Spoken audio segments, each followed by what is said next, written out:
ঈদের বাকি আর একদিন, এর মধ্যেই ঈদের কেনাকাটা শেষ করে ফেলেছেন অধিকাংশ মানুষ। কেন্দ্রীয় শহীদ মিনারে ফুল বিক্রি করেন মিম আক্তার, স্বামী কুলফি মালাই বিক্রেতা। রমজান মাস তাই দিনে বিক্রি নেই।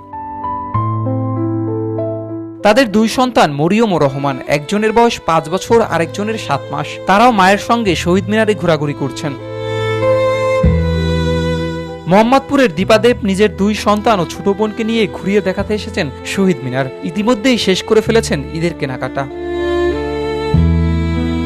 দীপাদেবের 5 বছর বয়সী দুই সন্তান যখন মনের আনন্দে শহীদ মিনারে ঘুরতে এসেছে মায়ের সঙ্গে, ঠিক তখনও অনিশ্চয়তায় মরিয়মদের ঈদের নতুন পোশাক। মিম জানালেন, হাজারীবাগের যে টিন সেটে থাকেন সেখানে গত মাসের বাসা ভাড়া পরিশোধ করতে পারেননি এখনো।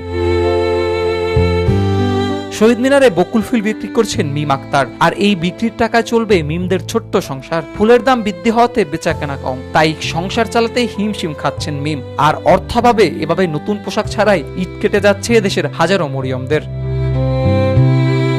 সাইফুল ইসলাম, রূপালী বাংলাদেশ।